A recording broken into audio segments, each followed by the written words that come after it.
Baik sahabatku sekalian, belajar komunikasi dengan manajemen layang-layang.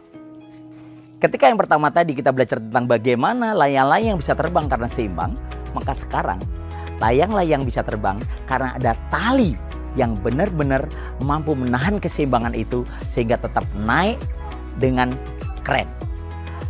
Ternyata fungsi tali ini adalah untuk menarik dan mengulur.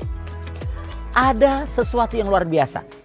Tarik ulur tari ini dalam hal komunikasi adalah kemampuan Anda untuk mengatur pola bahasa tubuh Anda, pola suara Anda, pola intonasi Anda.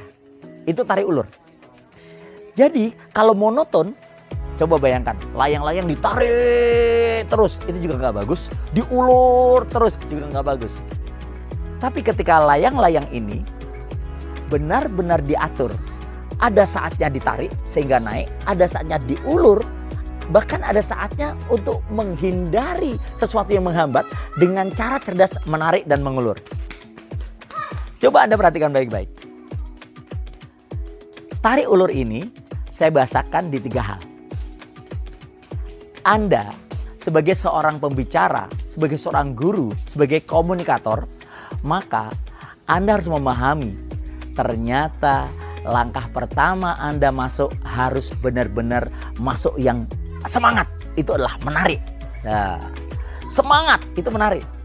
Cara salamnya juga semangat. Memberikannya juga awal semangat. Memainkan ice breaking, yel-yel, itu menarik. Tuh. Tapi setelah itu, Anda juga bisa mengulur dengan cara apa? Suara dengan intonasi yang sesuai. Ketika Anda bercerita tentang sesuatu yang semangat, tentu suaranya harus tegas. Tapi ketika Anda bercerita sesuatu yang memerlukan penghayatan, suasana juga harus lembut, landai.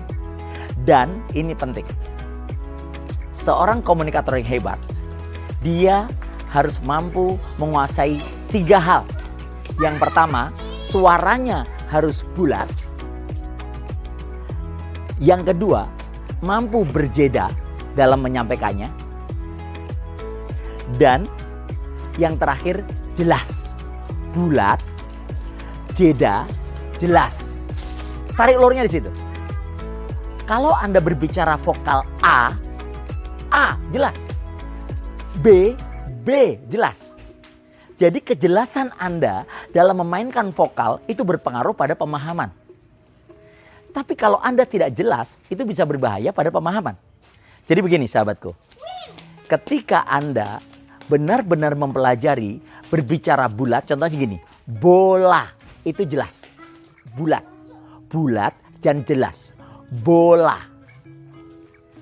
Air mancur itu jelas, buku itu jelas. Jadi Anda bermain di situ dulu, sehingga ketika Anda berbicara, coba perhatikan bagaimana cara saya berbicara. Saya berusaha untuk bulat, ada jeda, dan jelas. Dengan adanya pola ini, Anda bisa belajar. Siswa-siswi Anda bisa berpikir ada sebuah titik celah di mana dia juga bisa untuk memahami. Dan yang terpenting dari semua itu adalah murid Anda tidak capek memperhatikan bahasa yang sedemikian terlalu cepat atau terlalu lambat. Tarik ulurnya begitu.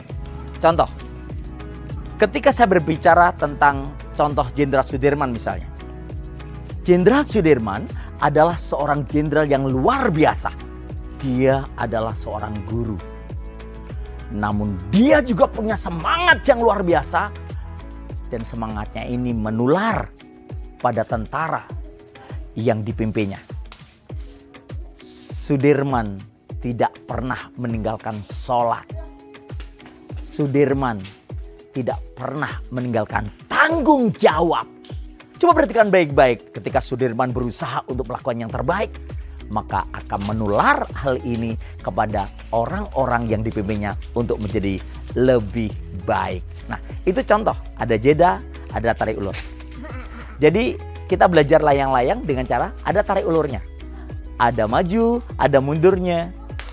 Coba perhatikan, ketika Anda berbicara bahasa tubuh dengan gerakan, rileks, dan seterusnya. Jadi, belajar dari layang-layang. Ada tali yang menjadikan ada tarik dan ulur. Belajar berbicara juga begitu. Intonasinya, lambat dan kencangnya, keras dan lembutnya, jelas, bulat, dan berjeda. Mudah-mudahan bermanfaat bagi Anda.